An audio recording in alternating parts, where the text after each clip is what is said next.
Bom dia, meus amados irmãos. Como foi dito aqui, o pastor Sávio está pregando na cidade de Vitória, no Espírito Santo. E quando então ele me fez esse honroso convite para estar aqui e assumir esse púlpito, ele então me lembrou uma coisa que muitos aqui sabem. O pastor Sávio tem nesses cultos pela manhã pregado expositivamente no livro de João. E tem seguido, domingo após domingo, uma série expositiva do livro de João. Então, ele me dizia: Roberto, queria lhe convidar para poder então pregar. E você poderia seguir a série do livro de João. E eu então digo: não faça isso não. Porque normalmente é uma responsabilidade muito grande assumir aqui a igreja, o momento da pregação. E eu dizia: pastor, seria talvez melhor para mim se eu pudesse então meditar em um texto que eu tivesse mais familiaridade, quem sabe que eu já tivesse meditado sobre ele. E ele então me disse: fica à vontade, não tem problema nenhum. Desliguei aquele telefonema e, de uma maneira muito curiosa, me veio imediatamente à mente um dos capítulos do livro de João, em que me é muito precioso, no qual eu já tinha meditado, no qual eu teria muita alegria em compartilhar. E eu então fiquei dizendo a Deus: tomara que não seja o da série, porque senão eu terei perdido uma grande oportunidade de tirar onda com o meu pastor. E qual não foi a minha surpresa ao verificar a sequência da série? O único capítulo que eu tinha mais experiência, animação para pregar, era exatamente o da sequência da série. Então eu tive que voltar e não pude tirar onda, eu pude dizer: pastor, eu sou frouxo mesmo, frouxo. Mas o próximo capítulo da série que o senhor vem pregando é um capítulo que, ao longo já de um bom tempo, tem enchido o meu coração. E para deixar os irmãos com mais curiosidade, vou contar um aspecto que aconteceu, sinto que como que Deus me encorajando a respeito deste capítulo que vamos estudar. Algum tempo atrás, eu percebi no meu celular uma chamada reiterada de um número de telefone que eu não conhecia. Mas não só não conhecia o telefone, o DDD daquele número eu nem sabia de que estado era. Não era 81, não era 87, não era 61, que é de Brasília, não é 11, que é São Paulo. Eu nem sabia. Reiterado. Hoje em dia, muitos de nós olhamos esses números esquisitos e a gente nem gosta de atender, não é verdade? Então eu deixei ele lá. E toca uma, toca duas, depois vai e vem. Lá pelas tantas eu fiquei pensando: eu podia atender, né? E se for um criminoso lá, eu falo firme com ele também, que eu também, né? E enquanto eu meditava se atendia ou não, tocou novamente. E eu resolvi atender. Quando eu atendi, era um missionário. Um missionário que eu não conhecia pessoalmente. Não tinha falado com ele pessoalmente. E o missionário disse que estava insistindo porque ele queria me contar uma experiência dele com Deus. Eu digo: pois não. Esse missionário, casado já há muitos anos, há muitos assim, né? Perto aí de uma década. Um sonho muito grande de ter filhos, não tiveram. Trabalha num lugar longínquo, desses que não tem internet, que não tem meio de comunicação, e curiosamente, uma das principais pontes de contato com as pessoas daquele lugar é o futebol. Ele dizia que sempre gostou de futebol, e o fato então, né, brasileiro jogando futebol, como isso atraía as pessoas, e dali surgiam amizades e surgiam as pontes para ele pregar o evangelho. E ele então contava para mim que num certo dia, ele vai até a cidade, e quando ele chega à cidade, ele vai num médico que então tinha iniciado um acompanhamento deles como casal, e também dele, missionário, pessoalmente, quanto à saúde. E ele diz que num mesmo dia, ele recebe a notícia de que como casal, eles são estéreis, e eles não poderão ter filhos. Ele disse que naquele mesmo hospital, ele vai num próximo médico, que então revela para ele resultados de exames e diz: você tem um problema seríssimo na coluna, você corre o risco de parar de andar. E nesse momento, eu lhe proíbo de jogar futebol ou de correr.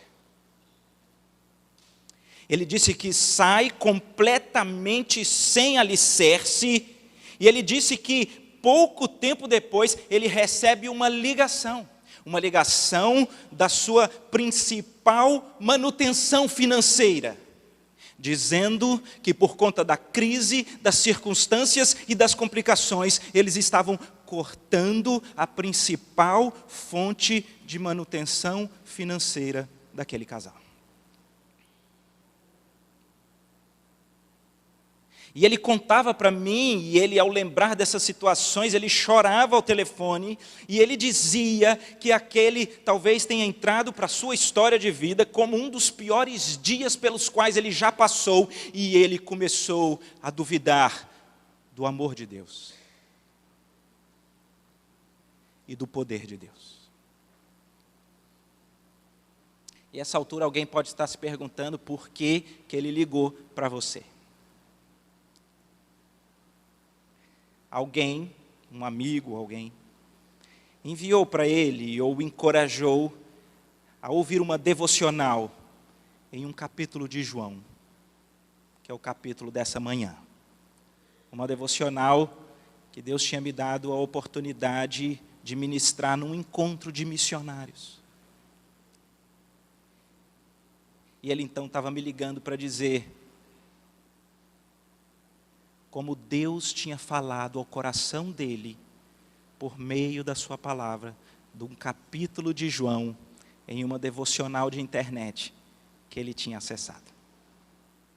Eu desliguei o telefone e fiquei pensando, que Deus é esse, que continua usando a sua palavra, para encontrar cirurgicamente corações necessitados, e pode usar de maneiras mais diversas possíveis, para soerguer do pó, para levantar do monturo.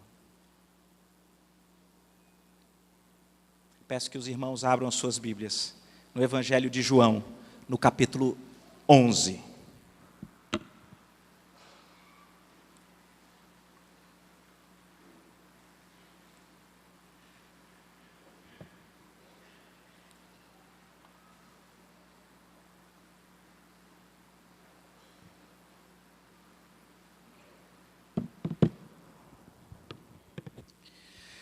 Nós vamos iniciar lendo apenas um único versículo, e a partir daí, nós vamos, se Deus permitir, passear por boa parte do capítulo. O versículo que eu quero ler é o versículo de número 5, apenas ele. João 11, versículo 5. João 11, 5. Diz assim a palavra de Deus: ora, amava Jesus a Marta, e a sua irmã, e a Lázaro. Ponto final. Vamos ler juntos? 1, 2, 3 e... ora, amava Jesus a Marta, e a sua irmã, e a Lázaro. Esse é o meu ponto. Quem diz que Marta, sua irmã Maria e Lázaro são amados, quem diz isso é a palavra de Deus. Portanto, eu posso pegar este ponto como um ponto de alicerce para definir o meu tema. E o meu tema é: como vivem os amados de Jesus? Como eles vivem? Ora, porque se nós estamos diante de uma narrativa bíblica que faz questão de trazer uma explicação tão profunda, então esse é um ponto que nós não podemos perder de vista. Jesus ama esse povo, ama Marta, ama Maria e ama Lázaro. E eu quero então percorrer neste capítulo 11, respondendo essa pergunta: como vivem os amados do Senhor Jesus? Vamos lá? Primeiro ponto, como vivem os amados de Jesus? Vamos ao versículo 1. Vamos ler apenas o versículo 1. Estava enfermo Lázaro de Betânia, da aldeia de Maria e de sua irmã Marta. Como assim? Como assim? Nós vamos começar a tratar sobre a vida de gente amada pelo Criador do universo, e a primeira constatação que nós temos, que inicia-se o capítulo, é que Lázaro está doente, ficou doente. Talvez se nós fôssemos elencar as estruturas das más notícias que nós recebemos, notícias que dizem respeito a enfermidades, doenças, são talvez topo da lista das piores notícias que nós recebemos, ou não é verdade? Quando bate na porta da casa da gente, aquele tipo de diagnóstico: não pode ter filhos. Quando bate na porta da casa da gente, corre o risco de nunca mais andar. Quando bate na porta da casa da gente, a situação neurológica talvez seja irreparável. Quando bate na porta da casa da gente, é maligno.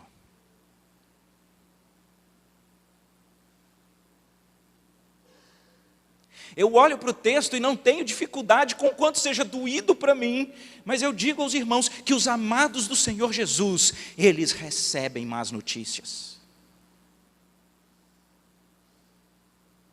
Não estamos isentos, queridos. Muitas das vezes, no afã, no desejo de atrair pessoas para essa verdade que transforma vida, alma, mente, coração, desde agora e por toda a eternidade, muitas das vezes nós queremos vender um caminho que não é bíblico.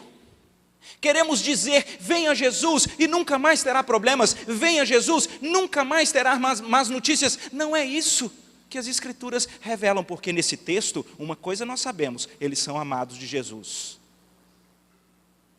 Mas o texto está dizendo para nós que os amados de Jesus recebem más notícias, sim. E me parece que ela é duplamente topo da lista, porque se doença é talvez um dos aspectos de notícias mais tenebroso que recebemos, ele se torna muito maior quando é no seio da nossa casa. Todos nós gememos quando conhecemos pessoas queridas, pessoas do nosso círculo, quem sabe da nossa comunhão, recebem notícias terríveis, aquilo nos abala a todos, nós colamos o coração, mas me parece que quando más notícias batem na porta da nossa casa, elas arrombam o nosso chão. Às vezes eu fico querendo pensar: Deus, se eu fosse Deus, as pessoas mais amadas de Deus, aquelas mais devotadas ao Senhor, aquelas quem sabe que são missionários, aquelas quem sabe que são pastores, eu vou botar presbítero também, porque, né, aquelas que são presbíteros, não devia ter má notícia, devia só voar na brisa do mar. Mas não é assim. E eu queria dizer ao irmão que talvez tenha enfrentado a saga de lidar com uma profunda má notícia. Quero dizer para o irmão que isso não significa que o Senhor não te ama. Porque os amados do Senhor, eles recebem más notícias. Mas o texto continua. E como toda pessoa que conhece o Senhor, quando recebemos uma má notícia, existe um instinto que é um instinto natural. O instinto é, quando recebemos más notícias, nós clamamos por socorro ao nosso Deus. O texto vai dizer que elas, no versículo 3, mandaram, pois, as irmãs de Lázaro dizer a Jesus: Senhor, está enfermo aquele a quem amas. Quando recebemos más notícias, quando a situação é muito delicada, quando enfrentamos talvez aquilo que jamais gostaríamos, quando você é amado do Senhor, quando você sabe que existe um Deus Criador, quando você sabe que existe um Senhor pessoal, você o busca, você clama, e você o faz de maneira legítima: Senhor, restaura meu matrimônio. Senhor, traz de volta o meu menino que está se perdendo. Senhor, restaura a saúde que está se esvaindo. Senhor, reafirma e sustenta os pés, porque estão escorregando no meio das crises. Senhor, restaura o emprego, restaura a estrutura, a situação. Elas clamam ao Senhor Jesus. Ele está enfermo, o Senhor o ama. É como quem diz: a minha oração é legítima. Reorganiza as coisas, reajeita, leva embora a má notícia. Com isso eu aprendo que de fato não há problema. Inclusive é normal e é encorajado que nós oremos uns pelos outros. E nós oramos sim para sermos curados. E nós oramos pelas nossas complicações emocionais. Nós oramos pelas nossas complicações físicas. Nós oramos pelas nossas complicações financeiras. Nós oramos, nós clamamos a Deus. Mas o texto revela algo inusitado, difícil, até mesmo de expor.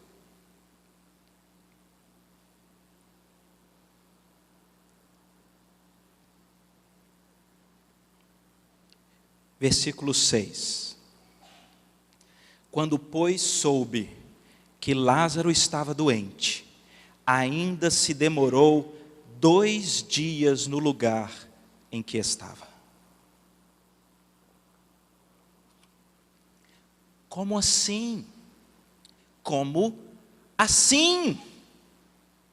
Se o texto diz que Jesus ama essa família, se a situação é deveras urgente, se o clamor e o pedido é legítimo, por que Jesus não responde? Por que Jesus se demora? Por que que Jesus nem manda um recado? Eu não sei responder por quê. O que eu sei dizer é que o texto revela para nós que os amados do Senhor Jesus, eles podem lidar com algo que em alguns momentos pode ser mais doloroso do que a própria má notícia que chegou na sua casa. Sabem o que é? É o silêncio ensurdecedor do próprio Deus. Já passou por isso, querido? Situações prementes, urgentes,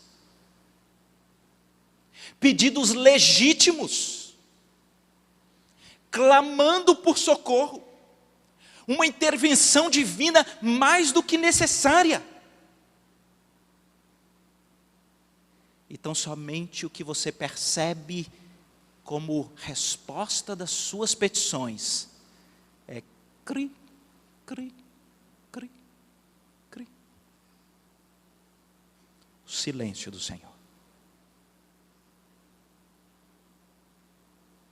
E se nos derruba, nos assalta os alicerces, mas notícias que batem na porta da nossa casa, me parece que algo que drena nossa esperança, que nos faz entrar em um certo parafuso mental, é quando Deus não responde às nossas legítimas petições. É quando nos parece que Deus simplesmente, no seu alto e sublime trono, está quieto. O silêncio do Senhor.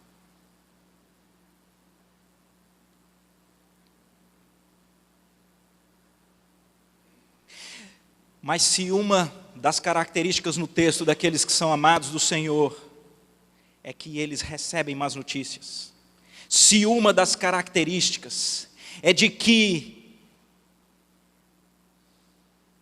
eles experimentam o silêncio do Senhor, uma terceira característica muito dolorosa. Talvez, se o irmão quiser sair antes de eu falar, pode até sair. é que o texto revela para nós que situações terríveis, situações onde o Senhor não interviu, elas pioram. Elas pioram. E aqui parece que temos uma confluência de passos que ao longo da história tem derrubado muita gente. A má notícia bate na porta da sua casa, aquilo rouba o seu chão, você diligentemente busca o Senhor, você se esforça, você clama, você almeja e espera por socorro, o que há é o silêncio, não há detalhe, não há informação, você não percebe uma sinalização, não há uma palavra que toca o seu coração, você vai murchando, o Senhor está em profundo silêncio, e de repente, a circunstância não só não melhora, como ela piora, porque o texto diz claramente que Lázaro morreu. E eu sei que num auditório como esse, certamente nós encontramos pessoas que sabem o que é isso. Pessoas que sabem o que é lidar com caminhos que não são naturais aos olhos humanos. Tragédias, complicações, más notícias não respondidas sem a intervenção divina e que pioram. Pessoas que talvez saibam lidar com o luto. E ele é muito forte na nossa sociedade, porque a nossa sociedade, ela diz, nós damos jeito para tudo, só não tem jeito para a morte, não é isso que se diz? E de repente o texto, que grita a plenos pulmões para nós, que eles são amados do Senhor Jesus, delineia um roteiro, que talvez não seria o roteiro que nem eu e nem você gostaríamos que fosse escrito para aqueles que são amados do Senhor. Eles recebem más notícias, eles experimentam o silêncio do Senhor, e eles precisam lidar com a constatação de que problemas sensíveis, dificílimos, pioram. Pioram. Aquela crise terrível lá no seu lar. E de repente, não obstante todo o seu desejo de uma intervenção divina, não há e piora. Na doença, emocionalmente. O que acontece, queridos? O texto continua, e então, ele mostra que, ficando 2 dias, não manda uma notícia, não vai, não aparece, Jesus agora vai para Betânia, a cidade desses queridos. E eu então aqui pergunto para você, suponhamos que fosse o seu lar, foi lá que bateu a crise, foi lá que o Senhor não interveio ou interviu, viu? Não houve intervenção do Senhor, foi lá. E agora você sabe que quando não tem mais jeito, está entrando na cidade o Senhor Jesus, o que você faria? O texto diz, são 2 irmãs, Marta e Maria. O texto diz que Marta sai ao encontro de Jesus. Então aqui eu vou dar algumas opções. Marta saiu ao encontro de Jesus e disse, Jesus, mas que alegria ver o Senhor aqui. Vamos lá para casa tomar um café, comer bolinho. Primeira opção. Segunda opção, boa tarde, tudo na paz? O Senhor recebeu nossa petição? Aconteceu alguma coisa? Segunda opção. Terceira opção, Senhor, se estivesses aqui, meu irmão não teria morrido. Qual das opções? É a terceira, queridos, porque ela está revelada aí, no versículo 21, versículo 20, Marta, quando soube que vinha Jesus, saiu ao seu encontro. Maria, porém, ficou sentada em casa. Versículo 21, disse, pois, Marta a Jesus, Senhor, se estiveras aqui, não teria morrido meu irmão. Na minha avaliação, eu não quero forçar o texto, se de alguma forma eu estiver sendo desonesto intelectualmente, que Deus me perdoe e os irmãos fiquem com as escrituras, mas eu olho para essa frase e eu a percebo cheia de ressentimentos.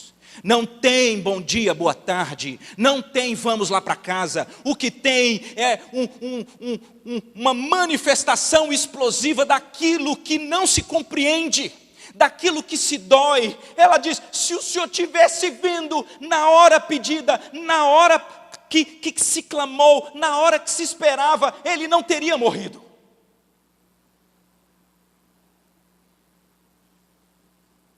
E com essa convicção que eu tenho, eu quero então completar essa saga. Amados do Senhor recebem más notícias. Amados do Senhor experimentam o silêncio do Senhor. Amados do Senhor veem as coisas piorarem. E amados do Senhor ficam ressentidos. Ficam doídos no coração.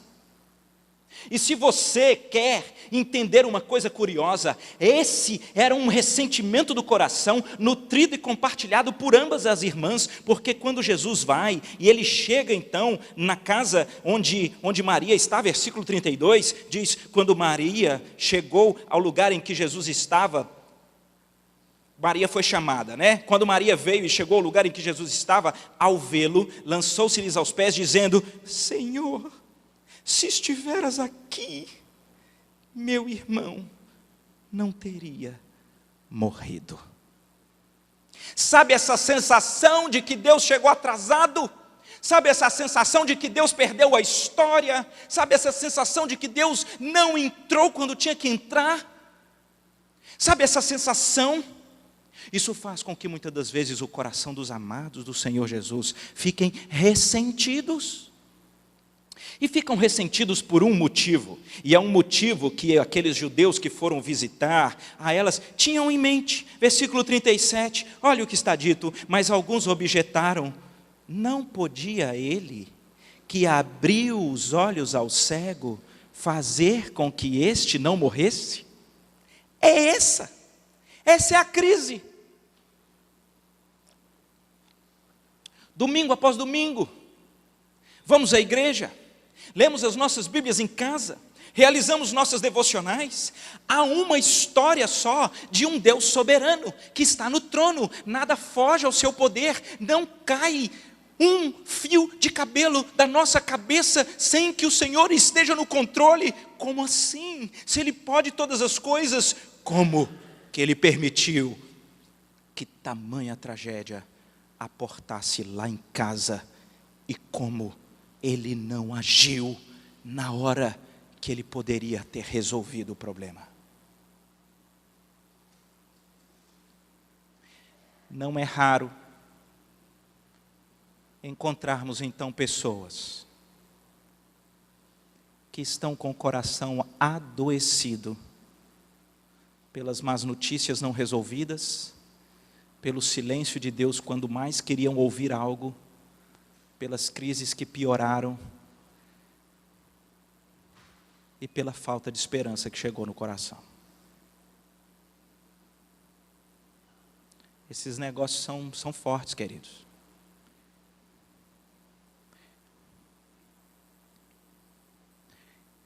E tem potencial, assim como me dizia ao telefone aquele meu irmãozinho, de nos colocar como presas fáceis para o inimigo das nossas almas. Não se iluda, querido, é exatamente nesse momento, onde de alguma forma, uma certa dor, um ressentimento, uma sensação de que Deus não agiu, uma sensação de que orações e pedidos legítimos não foram respondidos, uma sensação de que situações difíceis pioraram. Parece que é um momento onde o inimigo das nossas almas, ele tenta trazer dúvidas aos nossos corações em relação ao fato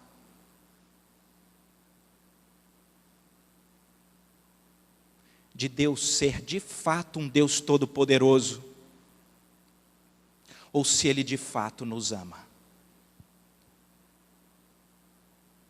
E esse é um prato cheio para o inimigo das nossas almas nos passar uma rasteira.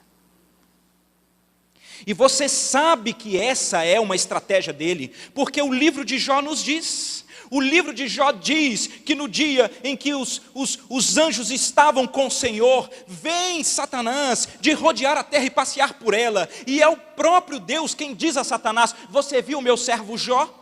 Homem bom, reto, íntegro, que se desvia do mal. E Satanás diz: assim até eu. Satanás diz: enquanto o Senhor dá para ele dinheiro, enquanto o Senhor dá para ele saúde, enquanto o Senhor dá para ele família, enquanto está tudo bem com ele, ele vai te servir, porque esses seres humanos, eles te servem por interesse, eles te buscam porque eles querem algo em troca. Essa é a tese de Satanás. E é Deus quem diz: pode tocar, toca nos seus bens, toca na sua família. E Satanás toca, e Jó permanece íntegro no seu relacionamento com Deus. E então Satanás diz uma coisa que é uma filosofia desse mundo. Quando você pergunta como alguém vai, e ela perdeu o emprego, e a família está esfacelada, e a pessoa não quer falar tudo bem, ela diz assim: estando com saúde, né? Está tudo bem. Satanás diz isso para Deus. Enquanto o cara tem saúde, então ele está firme. E Deus diz: toca na saúde. E a Bíblia diz que ele enche de feridas, de úlceras, da ponta da cabeça à planta dos pés. Porque Satanás, nesses momentos de graves crises, ele quer que a sua tese prevaleça, de que ninguém se relaciona com Deus por quem Deus é. Nós só nos relacionaríamos com Deus em função daquilo que Ele pode fazer. E quando nós estamos frágeis no meio das nossas crises, é onde Satanás mais tenta adoecer o nosso coração.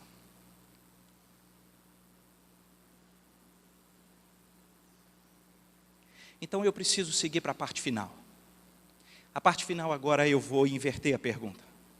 Primeiro era então, como é a vida dos amados do Senhor na estrutura expositiva desse texto.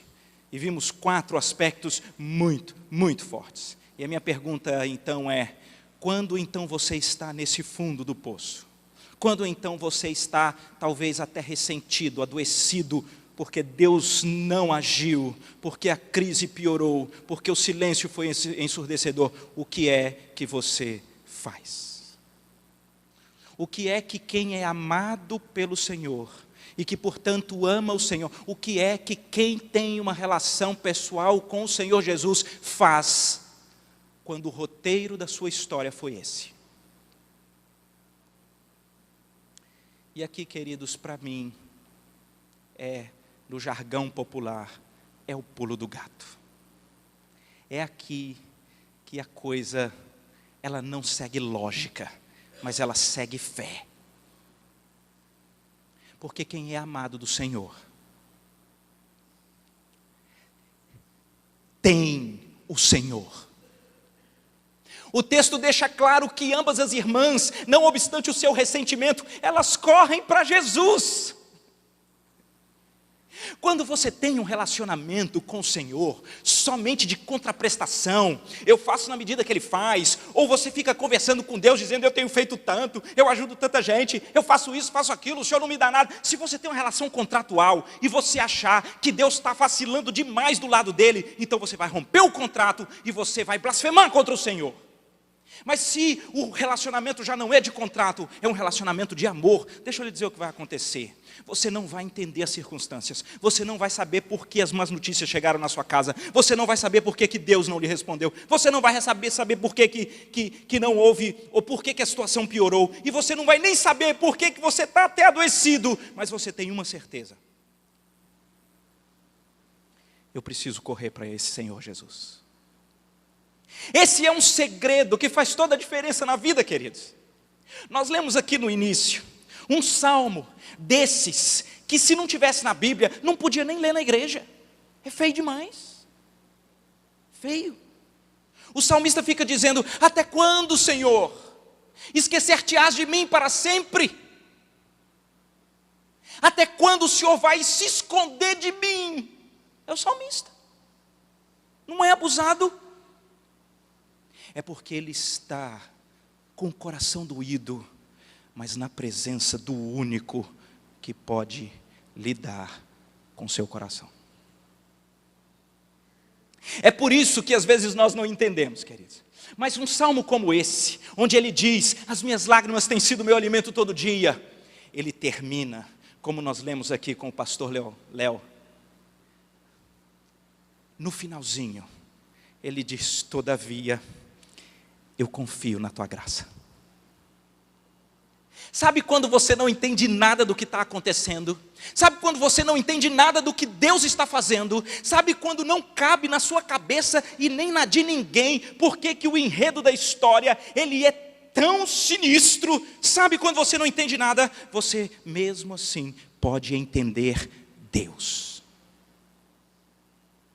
Ele é supremo, Ele é criador, Ele é dono de tudo, Ele tem a eternidade nas mãos, nada foge ao seu controle. Você não entende o porquê, você não sabe as razões, você não consegue nem mesmo organizar essas ideias, mas você não tem para onde correr, você precisa correr para o Senhor. É assim, por exemplo, no Salmo 10. O Salmo 10, a semelhança do 13, só para nós termos aqui mais um.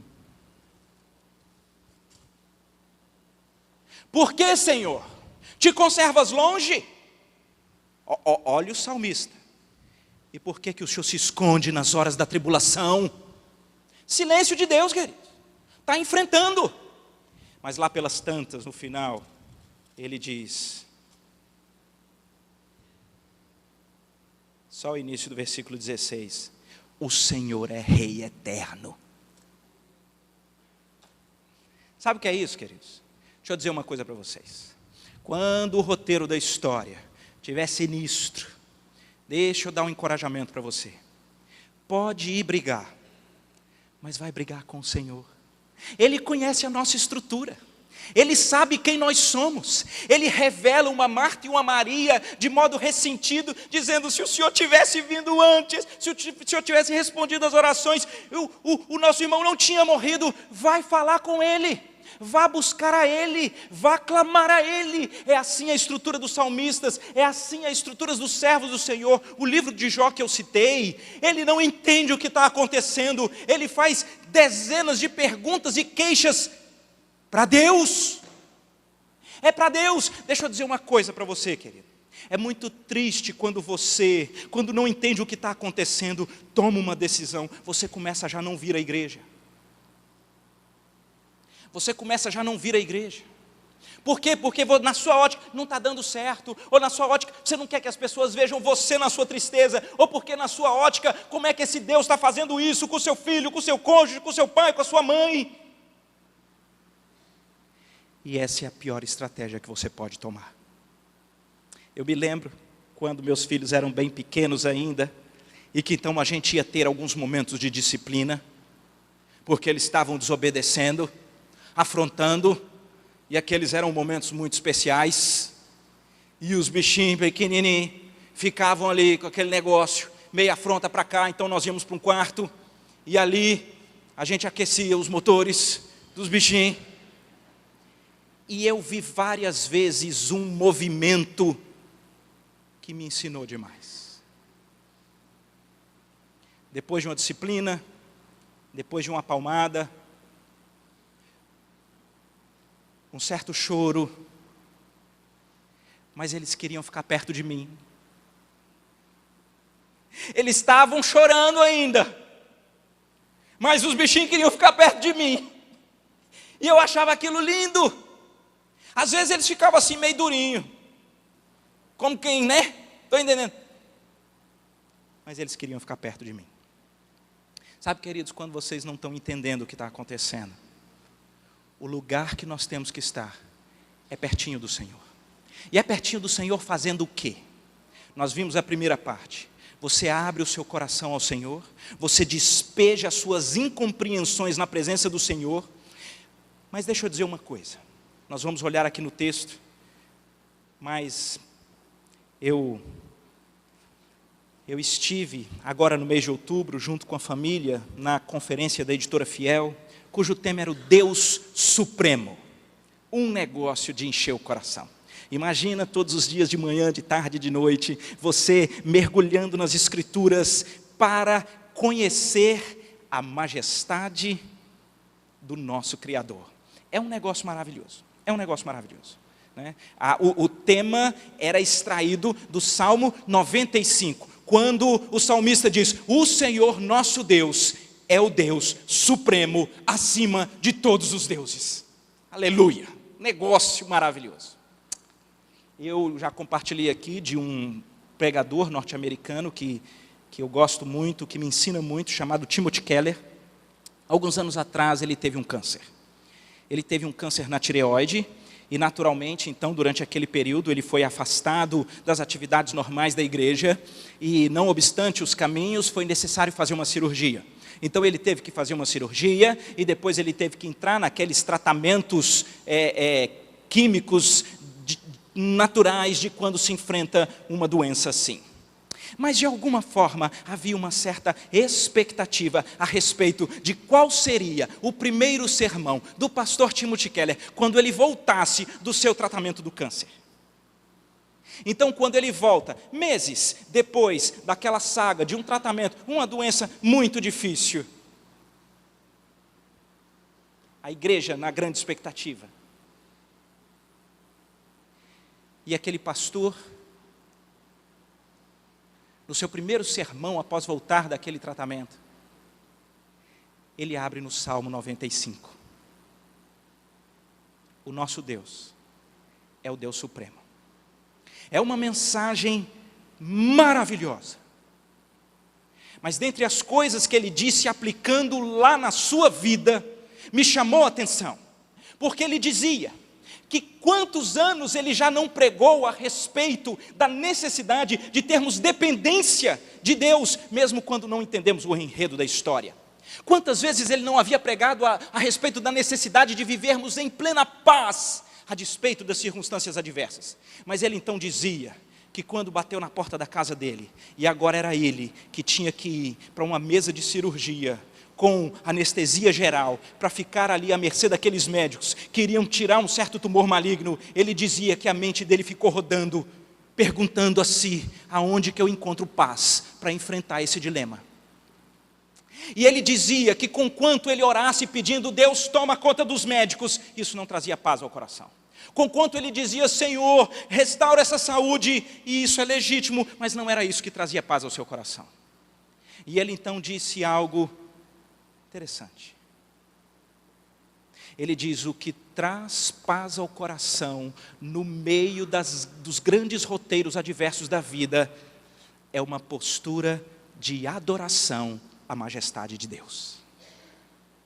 Quando eu fui para aquele hospital e mudei a minha cabeça e as minhas orações, conquanto legítimas para que Deus intervisse, sarasse, curasse, usasse, as minhas orações se inverteram. O Senhor criou o universo. Na velocidade da luz, você vai e volta na lua em 3 segundos. Quer dizer que em 1 minuto, você 20 vezes vai e volta na lua em 1 minuto. Qual a distância você percorre em 1 hora? E em 24 horas, e em 1 semana, e em 1 mês, e em 1 ano, e em 10 anos, e em 100 anos, e em 1000 anos. O universo, estimam os que ficam lutando para saber, ele tem talvez perto de 100 bilhões de anos-luz. Isso se encaixa na mente de quem? Você, conquanto tente, jamais vai entender a eternidade de Deus, a supremacia de Deus, a majestade de Deus. Ele tem a eternidade nas mãos. Ele é o Criador de todas as coisas. E sabe, queridos, o que acontece aqui com Marta? Marta começa nesse encontro de um coração adoecido a exaltar a soberania de Deus, porque conquanto ela diga, se o Senhor estivesse aqui, o meu irmão não teria morrido, mas ela diz na sequência, mas eu sei que mesmo agora, tudo quanto pedires ao Deus, Deus te concederá. E inicia-se um diálogo, que é um diálogo espiritual. Jesus diz, o seu irmão vai ressurgir, e Marta diz, eu sei Ele vai ressurgir na ressurreição do último dia. Marta sabia. Marta sabia que o Senhor vai voltar. Marta sabia que o Senhor vai fazer esse corpo corruptível ressurgir de modo incorruptível e que nós teremos uma eternidade com Ele. Ela sabia. Jesus se espanta e Jesus diz: uai, menina, você está certa, eu sou a ressurreição e a vida, quem crê em mim, ainda que morra, viverá. Você crê nisso? Ela diz: sim, eu tenho crido que tu és o Cristo, o Filho do Deus vivo, que devia vir ao mundo. Sarou o coração.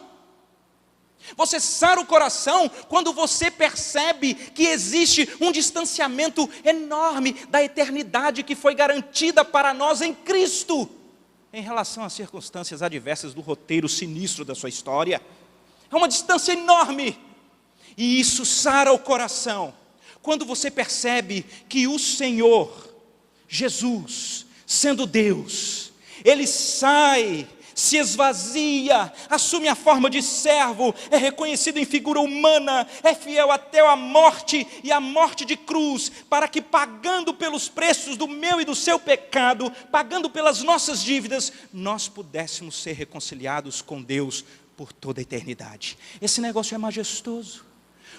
Você precisa, queridos, quando não entende o que está acontecendo, você precisa mudar a chave e entender Deus. Deus é supremo, Deus é soberano, Deus é onipotente, Deus é onisciente, Deus é onipresente, Deus é misericordioso, Deus é justo, mas Deus é amoroso, Deus é salvação, e conquanto seja eterno, Ele se inclina, como diz o Salmo 113, para ver o que se passa aqui na terra, no meu e no seu coração. Isso muda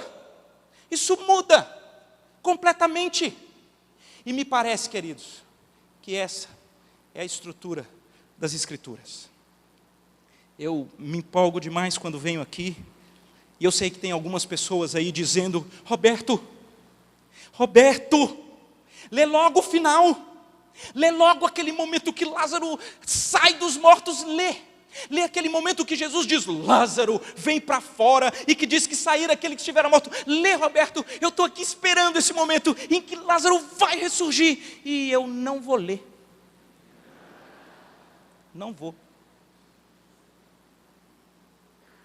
E não é por falta de tempo.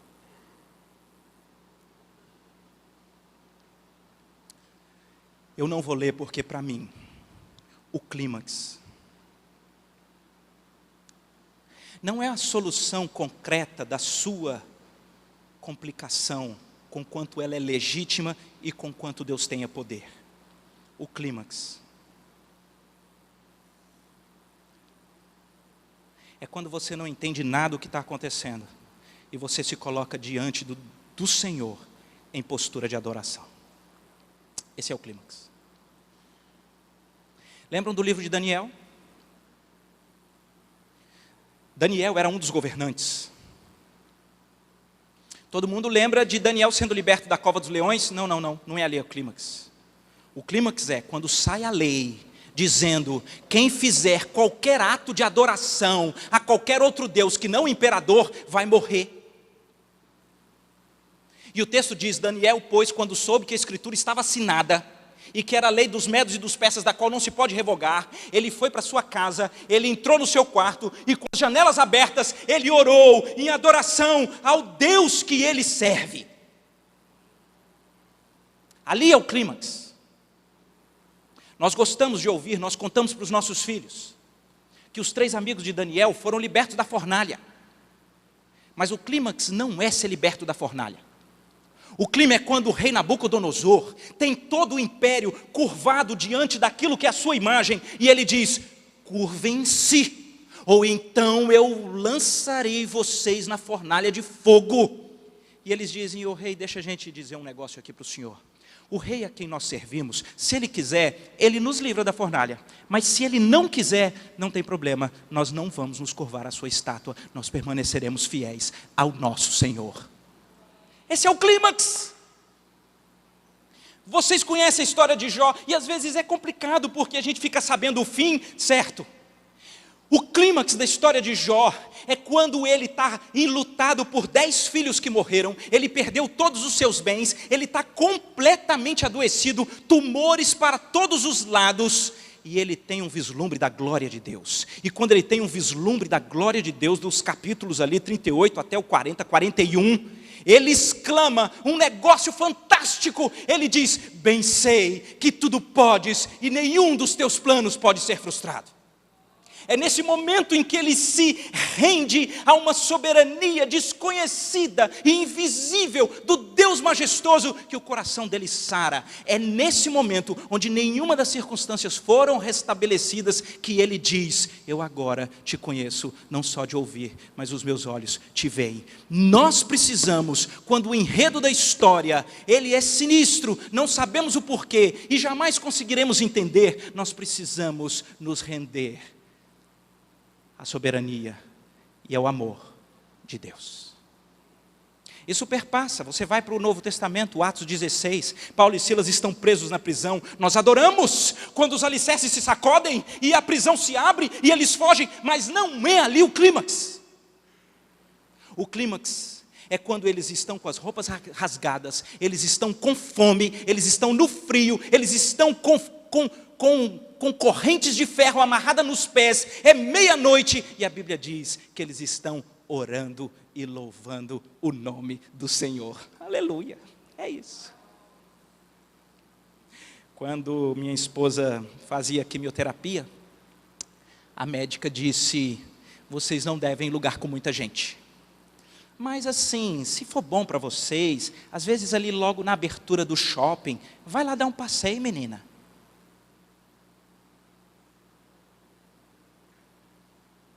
E quando então nós conversamos sobre aquilo, nós observamos aqui o culto, então nós decidimos que durante aquele tratamento que você tem a imunidade, né, você precisava, né, não estar em lugar com muita gente, a gente então vinha para cá.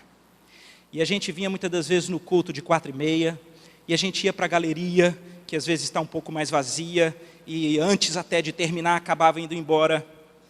Eu não vou esconder de vocês que talvez momentos mais revigorantes durante um período em que a gente não sabia direito o final, era quando nós nos uníamos com os nossos irmãos que estavam aqui à frente, e a gente adorava o nome do Senhor. Hoje no início aqui eu lembrei de um desses, que a gente gritava lá chorando, mas que sarava o coração. Quão grande é o Senhor, cantemos quão grande é o Senhor, ó veremos quão grande é o Senhor. E de repente você ainda não entende as circunstâncias, mas você entende o Senhor, e isso sara o coração. Vamos orar? Deus querido, obrigado, Pai, pela Tua palavra, que o Senhor cirurgicamente nos encontre aqui. Hoje, até um dia mais quente, alguns podem estar com a mente rodando para tentar entender o porquê. E talvez seja mais uma oportunidade que o Senhor nos dá para dizer que as circunstâncias, elas estão sempre querendo capturar o nosso coração, a nossa atenção.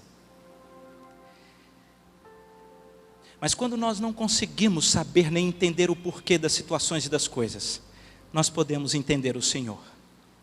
O Senhor é grande, o Senhor é majestoso, o Senhor nos ama, e nós podemos confiar que todas as coisas, conquanto em si aos nossos olhos não sejam boas, elas cooperarão juntas para o nosso bem, porque nós amamos o Senhor.